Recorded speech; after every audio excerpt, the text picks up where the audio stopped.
On the go-home show before NXT TakeOver New Orleans, we have a 6-woman tag featuring Piper Niven and Team Kick versus Ninja Storm and Bianca Belair.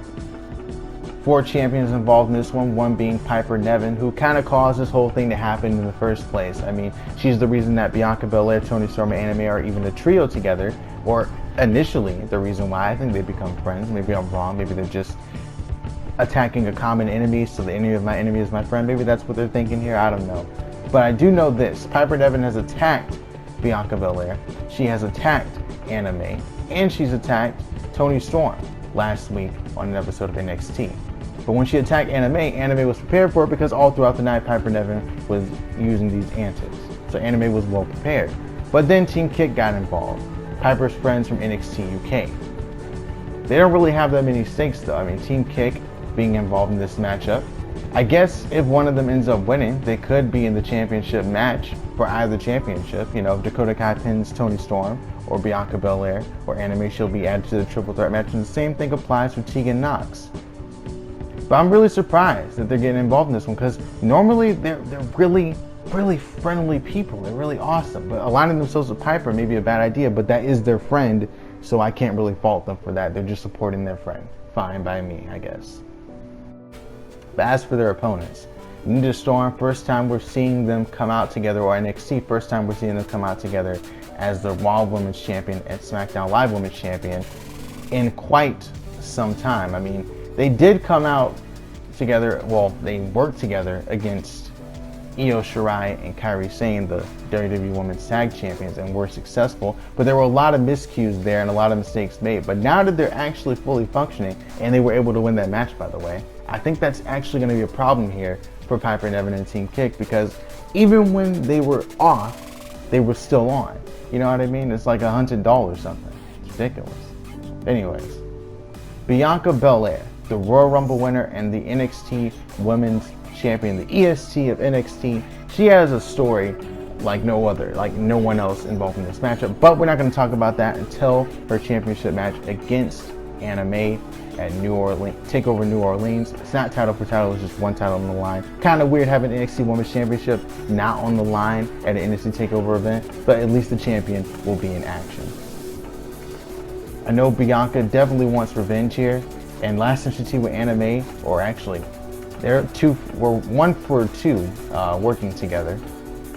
First, they lost to Io Shirai and Kairi Sane, Sky Pirates. But the second time around, they beat Toni Storm and Piper Niven, so who knows? Maybe they are going to be able to work well together. But let's not discount anyone in this match. I know it may seem kind of predictable who's going to win, but let's suspend our disbelief. Here we go. Oh, kick to the jaw, and we have the 2 scheduled to face for the SmackDown Live Women's Championship, with Piper Niven and Toni Storm going at it here early. It's going to be power versus speed, because I know Toni Storm is not going to outpower Piper Niven unless she gets her stamina low enough, I assume. Oh, nice. Nice dodge there. Was looking for that avalanche, and now Toni Storm trying to unload with some strikes. Probably letting her emotions get the better of her, because every time Piper gets a counter off, she does tremendous damage.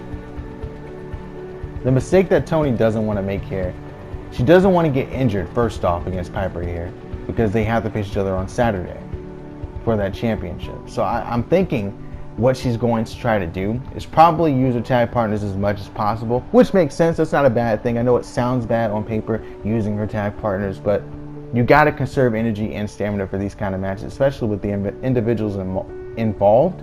Probably going to be a long match, probably.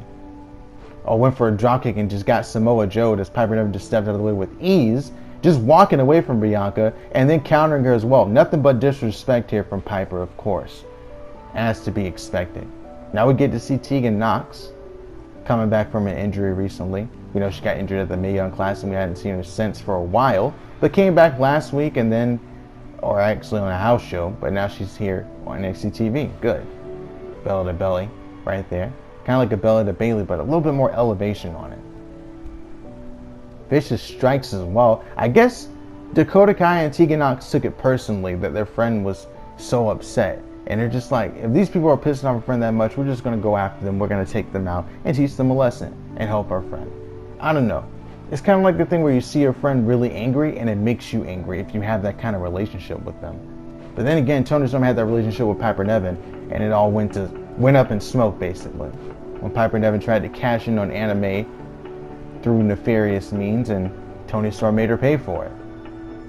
And now they get to settle the score between those two. We have not seen Toni Storm and Piper Devin face off before, or at least here in WWE. I think actually, yeah, during the Mae Classic they faced off, and Toni Storm was able to win. But that was a very long time ago. This is a much different Piper Devin and a much different Toni Storm. I completely ignored that dive to the outside, by the way, that Memphis Fish drop. It was pretty cool. It was pretty cool. Just didn't acknowledge it because you're trying to give some analytical overview over here.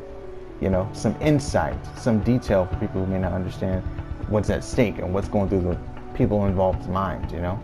I got to be a color commentator, and then I got to, you know, tell the story, and then I got to do play-by-play. You know, it's a one-man team over here, but Anime Sanchez is a legend, so what can I say? But anyways, enough about me.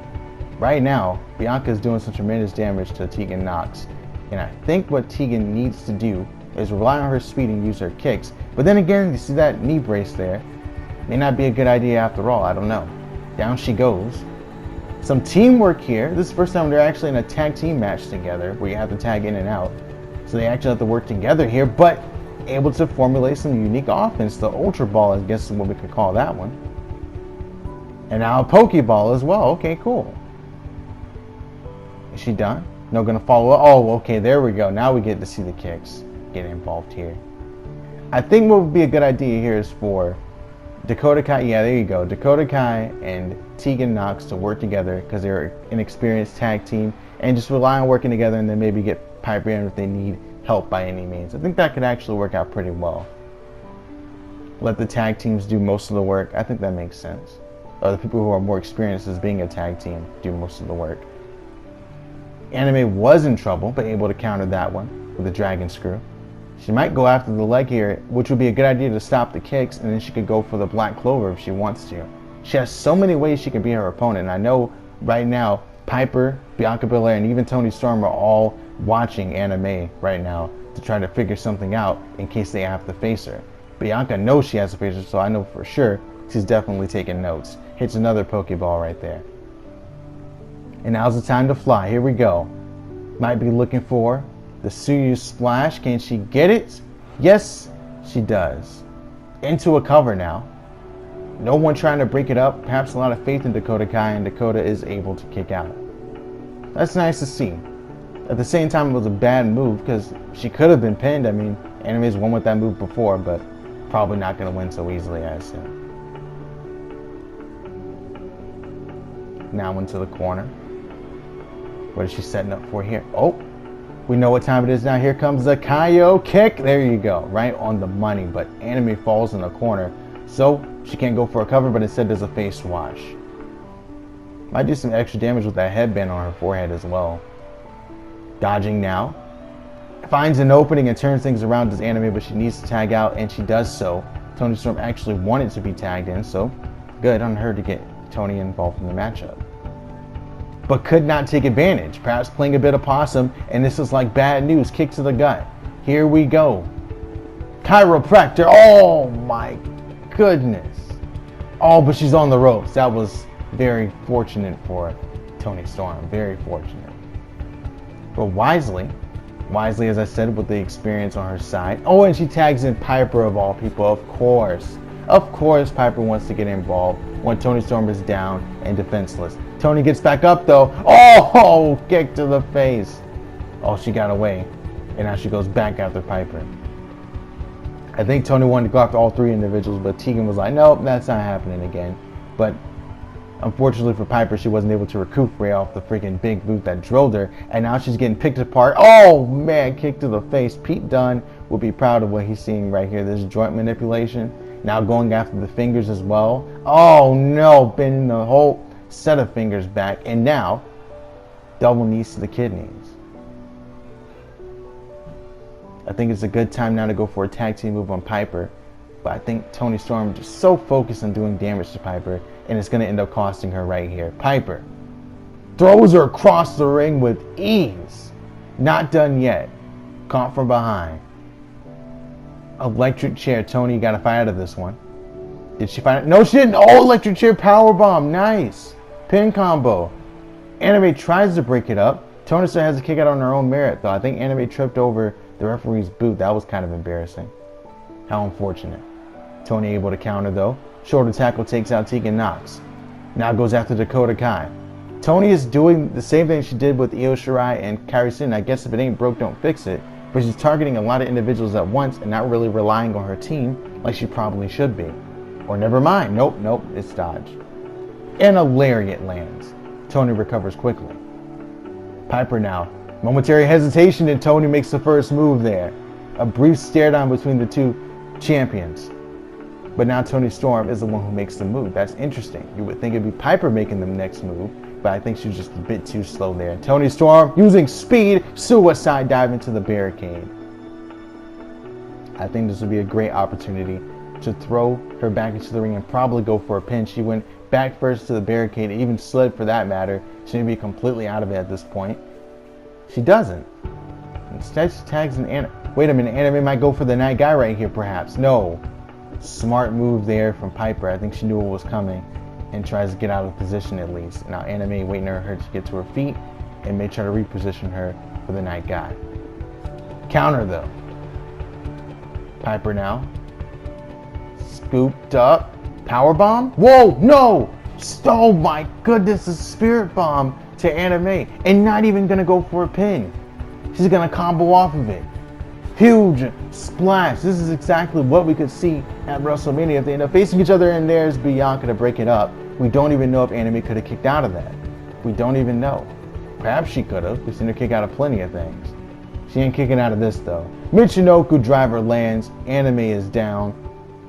Cover now. 1, 2. Kick out. Toni Storm. Something happened there. I don't know what that was. She didn't break it up though. I know what it was. Everybody knows what it was. But we're just not going to break the fourth wall here. We're just going to have some fun. Here comes Tegan Nox. And taunting Anime, I should say, while she's down. Not the brightest of ideas. Anime with the double leg. Now recovered. Shoulder tackle. Dakota Kai again getting punished. And she's not even in the matchup. Sunset flip powerbomb to her. Now Piper. About to get the same treatment here. She gets taken out.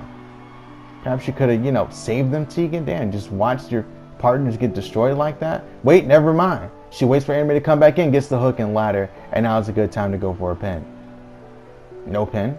Oh, rolls out of the way. Counter now into the corner. I like this.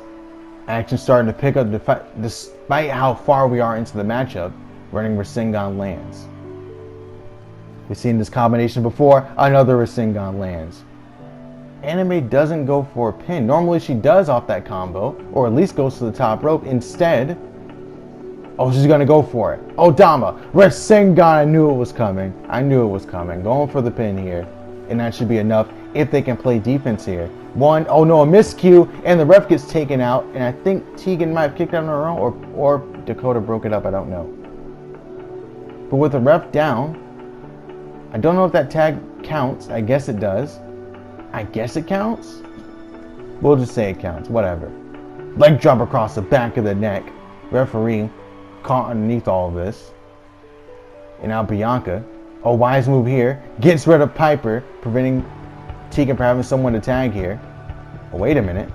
I don't think she realized that Tegan was actually still crawling there. Now she's watching Dakota. And Dakota comes in. I don't know what that was from Bianca. That was a terrible idea. Perhaps she wanted Dakota to come in, try to take her out after all the punishment she's taken? I guess so. I think that makes sense. But Dakota came in like a ball of fire, and Bianca got destroyed with a series of kicks. And speaking of kicks, we might be on the verge of seeing another KO kick right here. From corner to corner. Whoa! Rolled out of the way. Scooped up. K.O.D. Into the cover. 1, 2, no one's there to break it up, and that's it for this matchup. Well, that was a really cool tag team match though. I enjoyed it. I enjoyed the 6-woman tag right there. I mean, they went crazy with that. I'm fine with that. Trying to destroy one another in this one. We saw multiple signatures, saw multiple finishers. It was pretty cool. It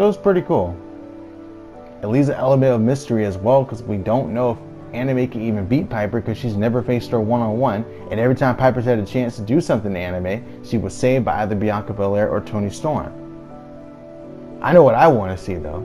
I know what everybody I think wants to see. I think everybody wants to see the rubber match with Toni Storm versus Anime. But that could still happen if Bianca and Piper are the ones who win their match. And I guess Toni Storm and Anime can just face each other in a non-title match at WrestleMania. It could still work out. We'll have to wait and see.